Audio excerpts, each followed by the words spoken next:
The Queen's Indian defense, based upon an early queenside fianchetto with b6, is a solid way to respond to white's opening choice. Let's see how we reach the strategically rich opening from the beginning. When white opens the game with d4, black can develop a piece and support the center with knight f6. White's most popular choice is to grab more space with c4. A flexible response for black is e6, supporting the d5 square, as well as opening up the dark-squared bishop. If white plays knight c3, this can be met by bishop b4, turning the game into the solid and positionally rich Nimzo-Indian defense. When facing this move order, white sometimes decides to avoid the Nimzo-Indian defense by developing the other knight first with knight f3. By playing knight f3 on the third move, we're able to reach the Queen's Indian defense with b6. The main idea of the Queen's Indian is to play a quick queenside fianchetto with bishop b7, activating the bishop on the long diagonal and helping support the center from a distance. Since black intends on taking over the long light-square diagonal, a natural response for white is to play g3. Preparing to fianchetto the bishop with bishop g2, fighting for control over the long light-squared diagonal. After both sides fianchetto their light-squared bishops with bishop b7 and bishop g2, black now has some interesting choices to consider, including the disruptive bishop b4 check, but black's most common choice is the solid bishop e7. After both sides castle,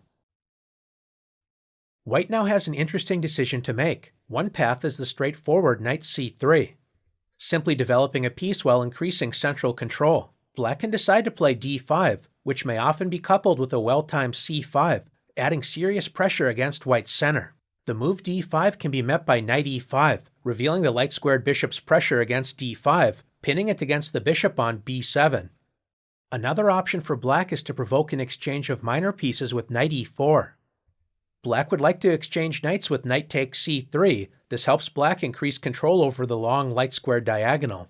Knight takes e4, allowing bishop takes e4, is not a particularly challenging way to meet black's knight lunge, as black's light-squared bishop does an excellent job adding pressure against white's kingside. After exchanging knights on e4, it's not uncommon for white to move the knight to e1, offering an exchange of light-squared bishops, creating a fairly unambitious, dry position. A more popular choice is to support the knight on c3, as well as adding pressure against the knight on e4 with queen c2. Provoking the exchange is knight takes c3, queen takes c3. White preserves the integrity of the pawn chain, but black has two satisfactory responses: f5, grabbing space on the king side and helping increase control over the central light squares. Or else black can strike in the center with the thematic pawn break c5. Since white cannot favorably play d5, black's light-squared bishop remains active as white's center is put under serious pressure. A typical response for white is to play rook d1, centralizing the rook while supporting the center. One option for black is to play d6, preparing to complete development with knight d7. This is a solid choice in most Queen's Indian positions, so it's a theme to keep in mind. Another option for black is to intensify pressure against white's center with bishop f6, pinning the d4 pawn to the queen and preparing to increase the pressure with knight c6. So a sensible choice for white is to step out of this pin with queen d3. Now that the d-pawn is no longer pinned, white may consider expanding in the center with d5. Black can play d5, increasing the tension in the center, or else consider playing the provocative knight c6, tempting white's pawn forward when after an exchange of pawns, black prepares to play knight e5, offering a trade of minor pieces with an interesting middle game struggle to follow. Instead of playing queen c2, another popular choice is the strange-looking bishop d2. White wants to achieve the d4 to d5 pawn advance, a common theme in the Queen's Indian for white, attempting to restrict black's light-squared bishop. White is willing to offer the bishop pair in order to achieve this goal. If black decides to capture the bishop, then after queen takes d2, white is ready to advance in the center with d5. Instead of capturing the bishop, black can play bishop f6, adding more pressure against the d4 pawn, or else play the popular choice f5, grabbing space on the king side as well as reinforcing the knight on e4. Moves such as rook c1, queen c2, or knight e5 have all been tried and are definitely worth exploring, but white's most popular response has been the disruptive pawn thrust d5, breaking the communication between black's light-squared bishop and the knight on e4. Notice that knight takes c3, removing a defender of d5, does not actually win a pawn, as white can play bishop takes c3, revealing the queen's protection of d5. By advancing the pawn to d5, this weakens the long dark-squared diagonal, so black can improve the dark-squared bishop with bishop f6, creating pressure down the long diagonal, especially against the knight on c3. A natural response for white is to reinforce the knight with rook c1.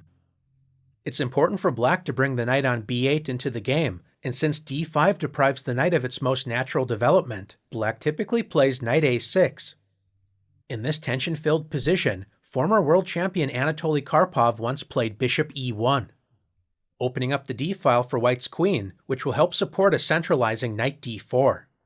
His opponent, Grandmaster Michael Adams, sent his wayward knight toward the center with knight a to c5, improving the position of the knight and supporting the knight on e4. This move is generally prepared to meet a future b4 with knight takes c3, followed by replacing that knight with knight e4. Grandmaster Karpov centralized his knight as planned with knight d4, improving the position of the knight while revealing the light-squared bishop's pressure against black's knight on e4. At this point, black can explore the space-gaining a5, or as Grandmaster Adams played, queen e7, centralizing the queen and connecting the rooks on the back rank. As we can see from these two examples, the queen's Indian can lead to simplified, at times somewhat dry positions, or if both sides are in the mood for a fight, then we can reach a tension-filled middle game position like this one, in which both sides can expect a strategically rich struggle to follow. If white wants to directly challenge black's rock-solid setup, instead of playing the solid knight c3, white can unleash a dynamic pawn sacrifice with d5.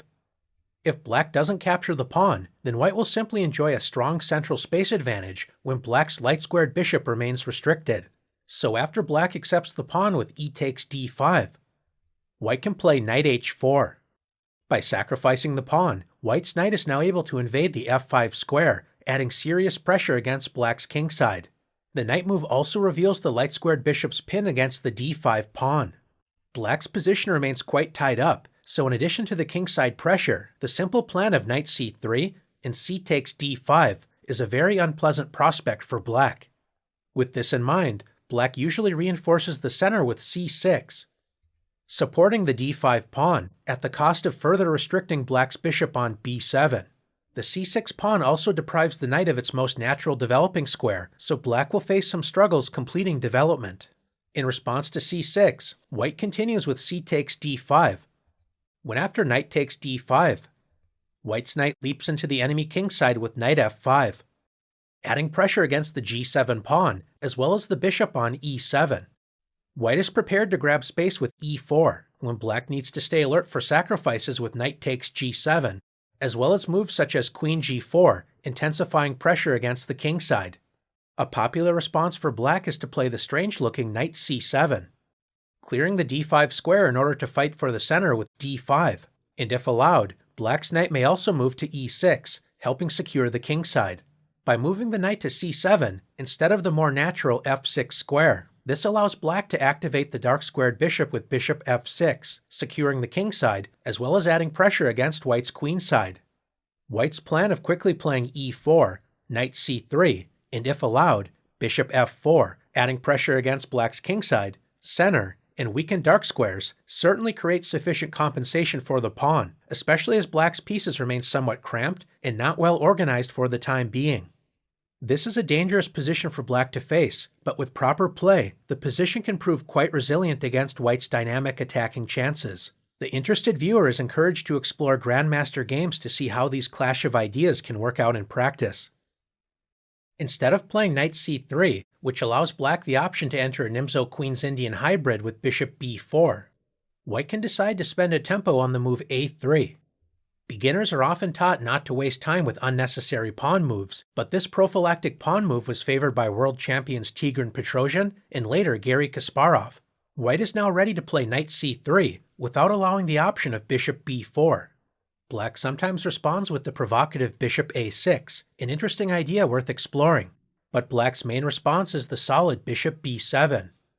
White now brings the other knight into the action with knight c3. Even though white spent a tempo on a3, This is not a line to take lightly, and in fact can be quite dangerous for black. If black continues to develop routinely with bishop e7, this is well met by d5. White will then grab more space with e4, leading to an unpleasant position for black. One creative, combative choice is g6, preparing to fianchetto the bishop on the long diagonal, so the space-gaining d5 will be met with bishop g7, enjoying strong scope on the a1 to h8 diagonal, leading to complex play. If black wants to remove some of the tension from the position, then a reasonable choice is knight e4. Trading a pair of minor pieces after knight takes e4, bishop takes e4. White does not want to allow black's bishop to remain comfortable on e4, especially as white wants to expand in the center with e4. One solid, but not particularly ambitious choice is e3, followed by challenging black's light-squared bishop with bishop d3.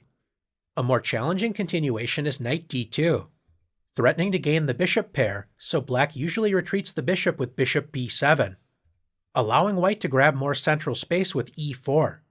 White enjoys a broad center, although the knight on d2 isn't perfectly placed, as it blocks both the dark-squared bishop as well as the queen's protection of the d4 pawn. Black can play the provocative queen f6, adding pressure against the d4 pawn.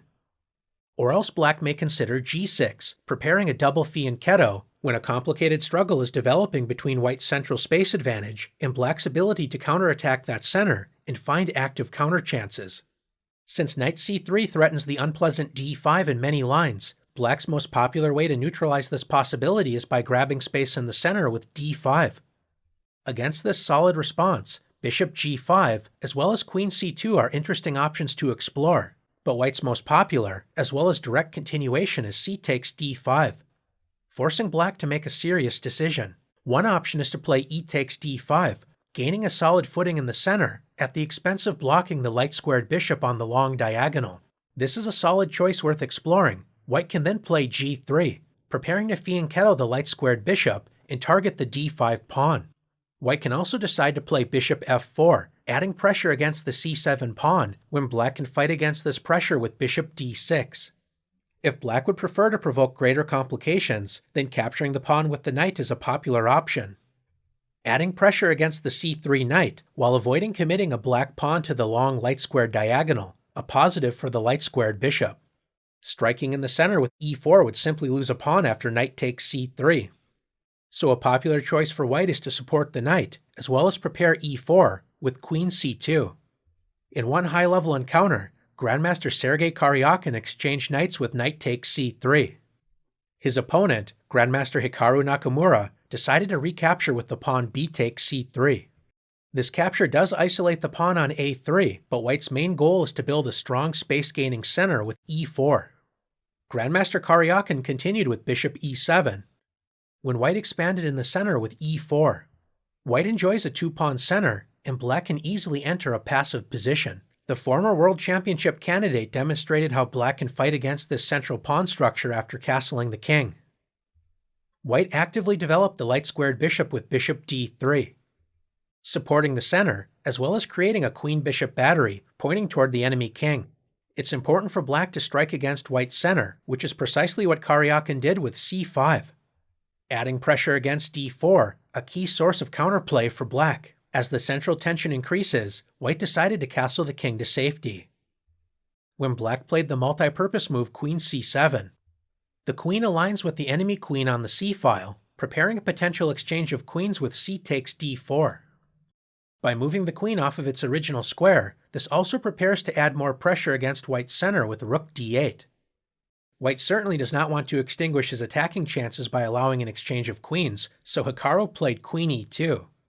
Centralizing the queen and maintaining the tension in the center, black decided to develop the knight and increase the pressure against d4 with knight c6. Black is now ready to meet d5 with knight a5, eyeing the c4 and b3 squares, with interesting play to follow. In the game, Grandmaster Nakamura reinforced his center and continued to develop with bishop e3. Grandmaster Karyakin intensified the pressure against the d4 pawn with rook f to d8. Black is ready to complete development with rook a to c8, when white enjoys more central space, but black's pieces are well positioned, adding serious pressure against white's center.